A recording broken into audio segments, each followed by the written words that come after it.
What is up, guys? The Bluebloods here, coming at y'all with another 2-minute drill episode, Thursday, June 17th. And, man, listen, there ain't no other way to start the show, man. Me and B-Dub want to thank y'all. 300 subscribers, man. Listen, never in my life, since we started this podcast, August, Brandon, 2019, never thought we'd have more than like 10 listeners, man. We appreciate y'all. 300 subscribers, mind-blowing. I'm DMing the winners tomorrow. We're going to go ahead and send y'all stuff out with the 200 winners. So if you're a 200 winner and I've already got in touch with you, your stuff's on the way. We had a hold up with one person. They were out of town, and we didn't really know where they were going to end up. But we got them worked out. So everyone's is going to be going out very soon. I'm going to be contacting the 300 winners tomorrow. So shout out to y'all for that. And, man, keep subscribing, keep liking the videos. We're going to keep dropping content. I'm telling you, man, we're the only ones out here doing this, dropping daily content in the all season. And we're the only people on YouTube, I can guarantee it, that cover the variety of football we do, man. So we appreciate y'all rocking with us. And we're going to keep dropping content for y'all, man. And we can't wait to get to the season. And, we have a lot of ideas that we are just bottling up. Can't wait to release them as we get closer to the season. But, man, this episode – I don't even know how to explain what we're going to have to talk about here because, we were going to cover, which we're going to cover tomorrow most likely, USC landed another 5-star. We're going to talk about the evolution of USC recruiting. But, man, we still got to go to the Pac-12. But, gosh, man, we thought McDonald's bags were bad. Well, it looks like McDonald's bags was just the beginning. The NCAA is officially investigating Arizona State for illegally hosting recruits during the COVID dead period. So this was broke by The Athletic. I got the article here, so that way I can give y'all all the info. So the first thing is this package of pictures, of pages, of transcripts, of emails, text receipts, phone records, camera, software, everything got put into one big package by an anonymous person and sent to the Arizona State Athletic Department. There was a rat, and there was a snitch in the fray for Arizona State, and now the NCAA is involved. And Brandon, according to these sources, the stuff in this dossier that they got emailed or delivered, the quote from the source was, "It's clear whoever provided it had tons of access and knowledge to the football program. There's stuff in this dossier that could not be provided by anyone outside the program." Right. So this is coming directly from an inside source. Yahoo reached out to Herm Edwards. They got a no comment thanks response. The NCAA has not offered a comment yet. This is – so multiple sources indicate that at least 30 players visited campus over the span of multiple months. A practice so common, coaches had official visit weekend staff meetings during the dead period of COVID. Coaches bumped into recruits and families in a back stairwell and developed a routine of giving facility tours around 10 p.m. at night on these visits. Listen, it gets crazier, guys. Hang on. This is all the facts I want to lay out before we break it down. One weekend in October, Brandon, there were so many high school kids visiting that they had to have vans, 12-person vans, in the parking lot to tour the campus with recruits.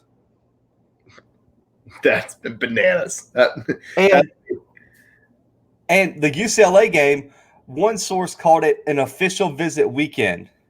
And a staff member that's also, I guess, on the team of the snitch said, quote, "It wasn't a secret.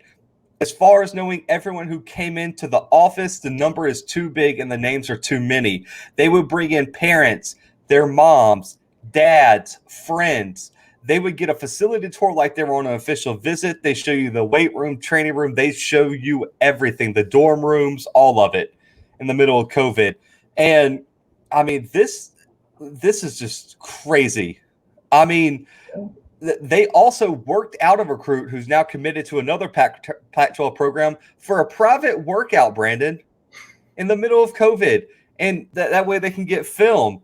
One source said, quote, "The confusing part is why you would put your career on the line for a 17-year-old senior." Yeah.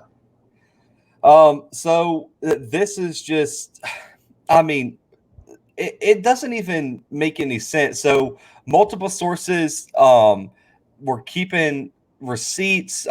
It was like some people thought they were going to lose their job, and that could be why it was brought up now. And supposedly they had secret press boxes, Brandon, for recruits to come and watch games this fall. That's my favorite part, Zach. Either that or just the mystery package that appeared. So I don't know. Well, this is where it gets crazy. So Kevin Maway, NFL Hall of Fame offensive lineman who declined the Arizona State offensive line job, put out a Bible verse that hinted at this. Quote, "For all that is a secret will eventually be brought into the open, and everything that is concealed will be brought to light and made known to all." Get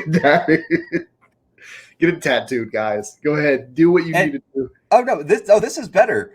Dave Christensen, the former Wyoming head coach, retired from ASU last season, responded with 3 emojis, a thinking emoji, an open wide emoji, and one with praying hands, and declined comment to Yahoo Sports.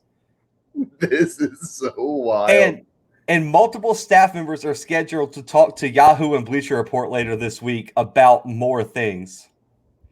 There's going to be a lot more that comes out of this. That's the crazy part, is that we're going to know more about this. Today it broke today. So, or yesterday if you're watching this. But man, this is it's worse. It's not over. Another staffer came out and said the people who walked the straight and narrow were forced out of the program. That's bad. That's really bad. I mean, this is insane, man. And one of the recruits that they got caught on camera, Brandon, is a recruit Arizona State stole from a rival Pac-12 program. No way. Man, this is insane. And Brandon, the reason this is, I mean, of course, from the obvious, Brandon, but Arizona State only played 4 games this year because they had a COVID outbreak. Herm Edwards tested positive for COVID. Their offensive coordinator tested positive for COVID. They didn't have enough scholarship players to play, Brandon, because they had COVID.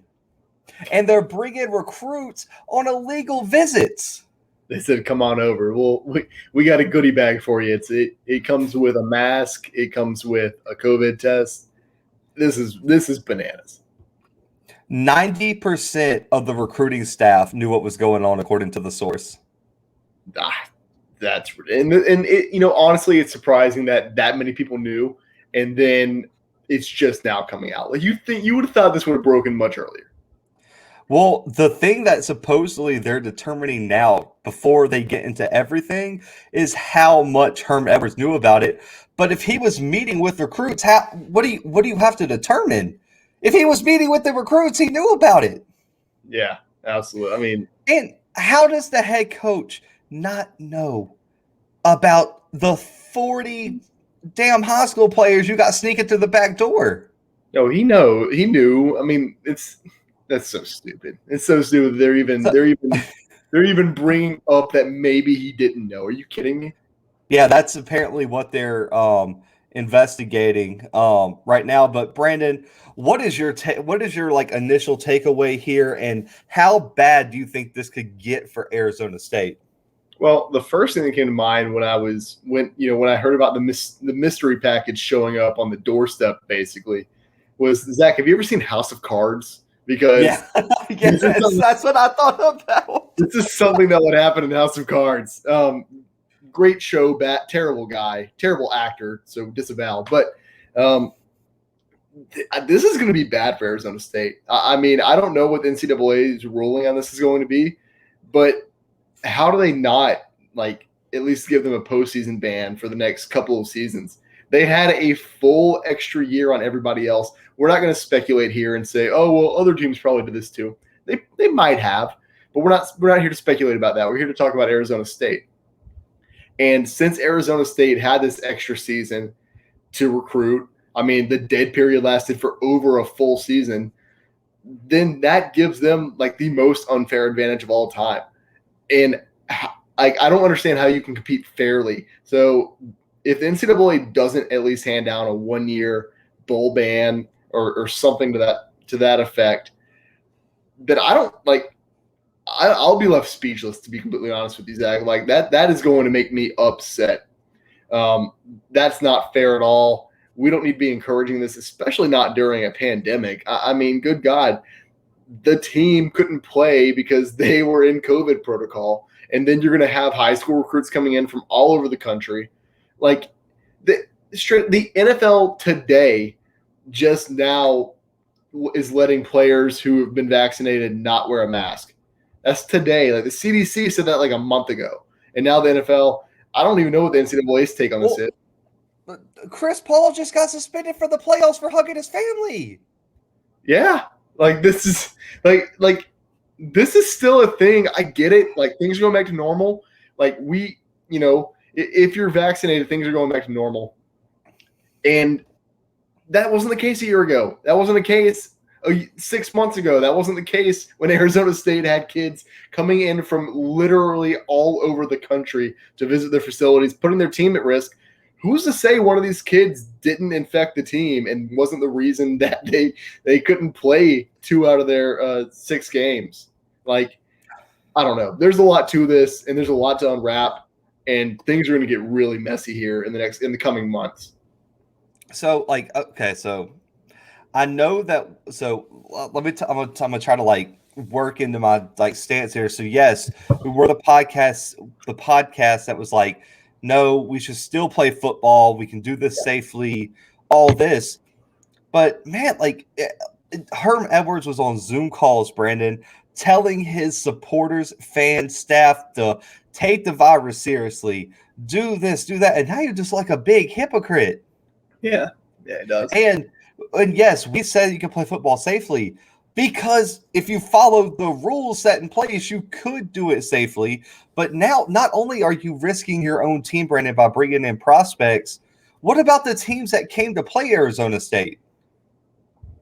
I mean, it's completely reckless, is what it is, and it's just a total disregard for the rules that have been set in place. Which I'm not like the biggest proponent of every single rule the NCAA puts in place, but you have to follow them still. Like if they're in place, you have to follow them. Well, this was a decent one.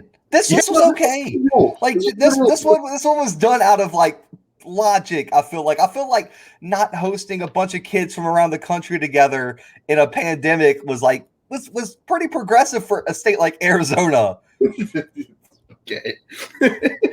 I mean, listen, and on this podcast, I've been a huge Herm Edwards fan. I've been thinking Arizona State was on the uprise, but I don't see, Brandon, you can't convince me a coach like Herm Edwards didn't know.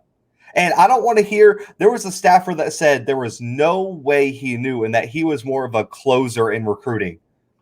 Yeah, there's footage of him meeting with the recruit. What do you mean he didn't know? How do you not know? Who's this random ass kid in my building? This is the mafia gets caught, like the mob boss gets caught, getting a hit, and then someone else is taking up for him. Like, oh no, he didn't do that. That was just us. He had no idea, so he doesn't go to jail. That's all this is. Listen, this has far-reaching ramifications for Arizona State because Brandon, I don't think so. They have until July 1st to transfer. Man, if things start looking bleak, they got a one-time transfer. Mm-hmm. Yep. You don't think Jaden Daniels wants to go play for a bowl game somewhere, Brandon? And he does, absolutely. And you know what really I think needs to be said about this is that yes, Tennessee did get caught paying players.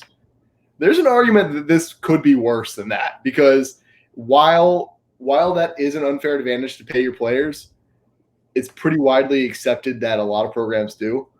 It's not very widely accepted that teams were having recruits come during the middle of a dead period. Like that's that's probably not happening as widespread as giving players a little bit of cash here and there. So the ramifications for this might be worse than at Tennessee. And so, I mean, and we saw what happened to that staff. Everyone got fired. Oh, yeah. And that's going to lead into the next topic, too. But I think there's some jobs on the line. So, as we wrap up this episode here, Brandon, who takes the fall here? What do you think the punishment could be? And do you think Herm Edwards survives this scandal? I think we end up seeing a bowl ban. Like I mentioned at the beginning of the episode, I think we see at least 1 year, which is criminal. Like, you shouldn't, 1 year, that's it. Like, that seems like the biggest slap on the wrist of all time. What about what I can see scholarships being taken, probably. I can see scholarships being taken.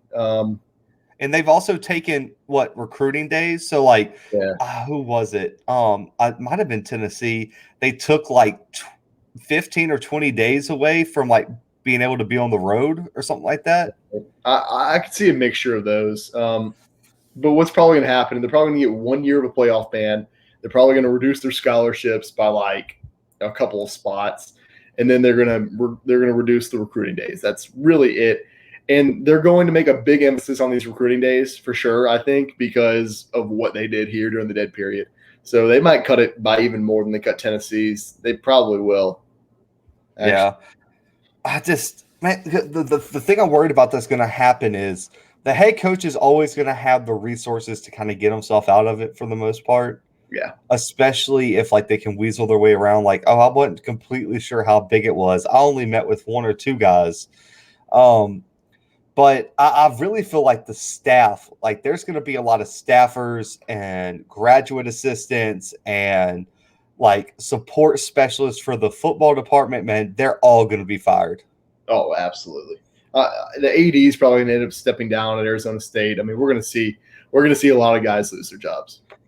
It just, when a staffer that left your football program this year calls it a rogue culture that's been built on a house of cards, probably not looking good for you, bro.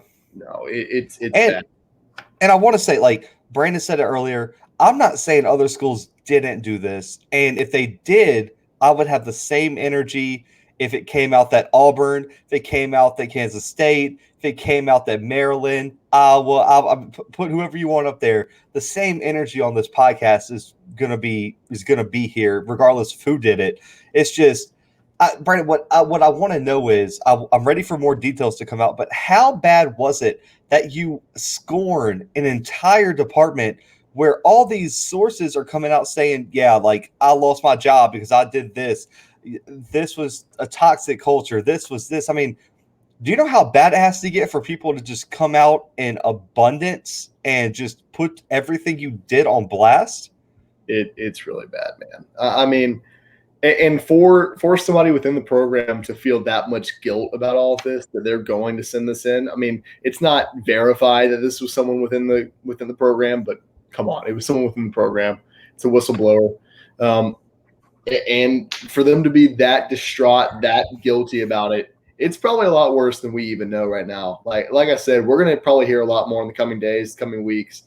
But Arizona State, man, y'all, I would hate to be an Arizona State fan right now because it's going to be a tough upcoming season or seasons. I'm just looking through here, and that is crazy.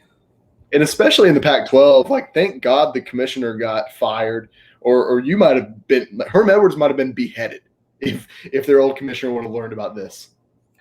Yeah, that would have been bad. I mean, so this really is the first test of the new Pac-12 commissioner's kind of power and what kind of stand he's going to be with the NCAA. Because, yeah, the NCAA can levy a punishment, but so can the Pac-12. Yeah. And we've seen programs – so, one of the suggestions, Brandon, for tampering, Josh Pate recommended that Greg Sankey and the SEC say, we're going to cut your dividend from the SEC television money. So instead of getting that few $1 million check, we're going to cut it in half. You only get $1 million. Yeah. If you get caught tampering.